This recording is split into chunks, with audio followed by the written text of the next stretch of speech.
क्या होता है जब वो इंसान जिस पर आप अपनी आंखें बंद करके भरोसा करते हैं वही आपकी जिंदगी का सबसे बड़ा खौफ बन जाए?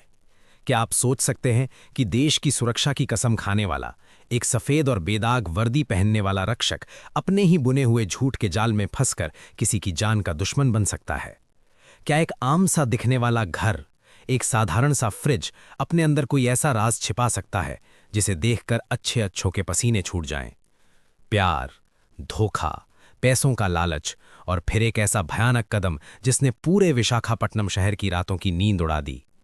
आज की कहानी सिर्फ एक अपराध की फाइल नहीं है, बल्कि इंसानी दिमाग के उस अंधेरे और खौफनाक कोने की कहानी है जहां इंसान अपनी इज्जत और लालच को बचाने के लिए हैवानियत की सारी हदें पार कर देता है।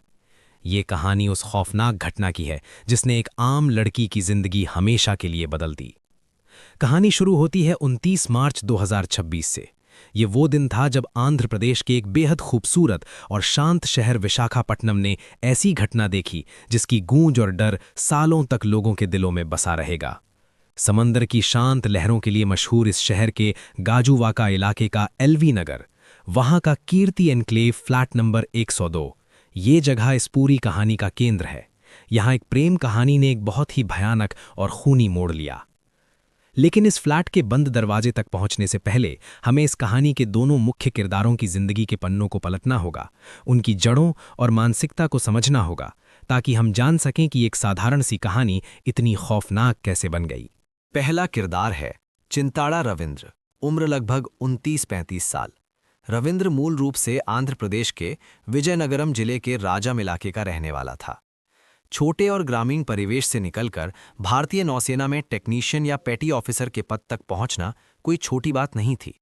नौसेना की सफ़ेद वर्दी सिर्फ कपड़ा नहीं है, ये सम्मान, रुतबा, ईमानदारी और भरोसे का प्रतीक है। रविंद्र को इसकी ताकत बहुत अच्छी तरह से पता थी और वो जानता था कि इस वर्दी को देखकर कोई भी मासूम इंसान उस पर आंख मूंद कर भरोसा कर लेगा। यही उसका सबसे बड़ा हथियार बन गया। दूसरा किरदार है पोलीपल्ली मोनिका, उम्र लगभग 29-31 साल। वो विशाखापट्टनम के संजीवैया कॉलोनी की रहने वाली एक साधारण लड़की थी। मोनिका भी आम लड़कियों की तरह अपनी जिंदगी और आने वाले कल को लेकर हसीन सपने देखती थी। उसके माता पिता ने उसे प्यार और सुरक्षा के साथ पाला। मोनिका अपने जीवन में स्थिरता चाहती थी। वो एक ऐसे साथी की तलाश में थी जो उसका साथ निभाए, समझे और सम्मान दे। साल 2021 का समय था। डिजिटल दुनिया में लोग अपनी भागदौड़ भरी जिंदगी में जीवन साथी या दोस्त तलाशने के लिए डेटिंग ऐप्स का सहारा लेने लगे। मोनिका और रविंद्र की पहली मुलाकात भी एक ऐसे ही डेटिंग ऐप मिंगल पर हुई। शुरुआत में ये केवल एक आम सी बातचीत थी, लेकिन रविंद्र ने बहुत ही चालाकी से अपनी नौसेना अफसर वाली छवि का इस्तेमाल किया। मनोविज्ञान कहता है कि जब किसी लड़की को पता चलता है कि सामने वाला व्यक्ति देश की सेवा कर रहा है, तो उसके मन में सम्मान और सुरक्षा की भावना पैदा होती है। मोनिका भी उस सफ़ेद वर्दी के रुतबे और रविंद्र की मीठी बातों के जाल में उलझती चली गई। धीरे धीरे ऑनलाइन बातचीत फ़ोन कॉल्स में बदल गई और फिर मुलाकातें शुरू हुईं। वे दोनों शहर की खूबसूरत और चौड़ी सड़कों, पार्कों और सिनेमा घरों में मिलने लगे। ये रिश्ता दोस्ती तक सीमित नहीं रहा, बल्कि ये आगे बढ़कर गहरे प्यार में बदल गया।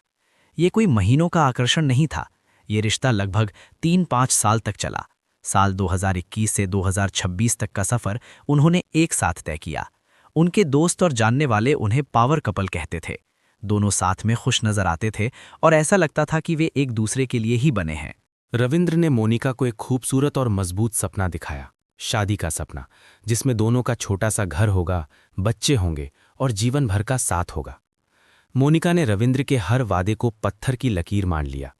उसने अपना तन, मन और जमा पूंजी उस रिश्ते पर न्यौछावर कर दी। उसे लगा कि उसका भविष्य सुरक्षित हाथों में है। लेकिन कहते हैं कि इंसान के चेहरे के पीछे एक और चेहरा होता है। रविंद्र के मन में कुछ और ही खेल चल रहा था। वो एक साथ दो बिल्कुल अलग जिंदगी जी रहा था और झूठ का एक पहाड़ खड़ा कर रहा था। साल 2024 में जब मोनिका सोच रही थी कि वो जल्द ही रविंद्र की दुल्हन बनेगी, तब रविंद्र ने अपने गांव में अपनी परिवार की मर्जी से एक अरेंज्ड मैरिज कर ली।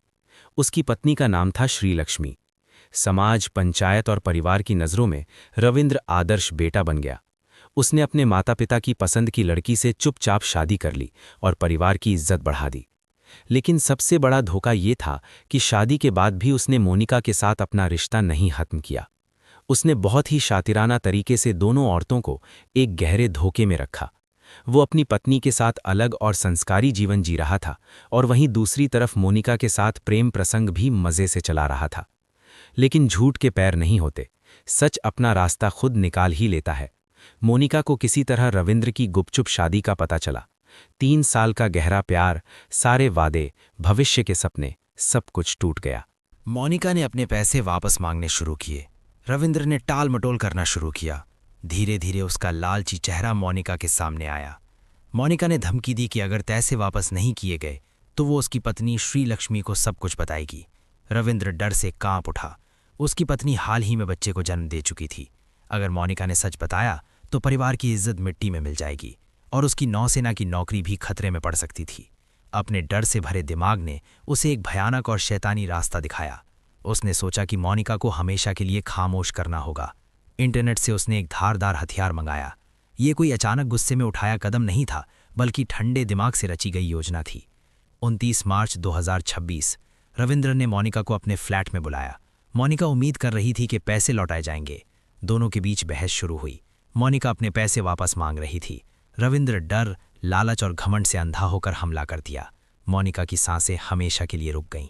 रविंद्र ने मोनिका के शरीर और सबूतों को छिपाने के लिए क्रूरता की सारी हदें पार कर दीं। उसने कुछ सबूत अपने घर के फ्रिज में छिपा दिए, बाकी को शहर से दूर ले जाकर आग के हवाले किया। लेकिन जुर्म कभी छिपता नहीं। 30 मार्च 2026 रविंद्र ने खुद पुलिस के पास जाकर अपना गुनाह कबूल किया। पुलिस ने फ्लैट और फ्रिज की जांच की, सबूत मिले। रविंद्र को गिरफ्तार कर लिया गया। विशाखापत्तनम के लोग स्तब्ध थे। नौसेना का सम्मानित अफसर अब क्रूर और हैवान बन चुका था। ये सिर्फ कत्ल का मामला नहीं था, ये समाज के दोहरे चेहरे को भी दिखाता है।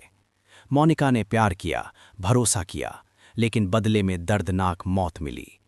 रविंद्र के माता पिता, पत्नी और बच्चा सभी की जिंदगी तबाह हो गई। क्या आज के समय में किसी पर अंधा भरोसा करना सही है?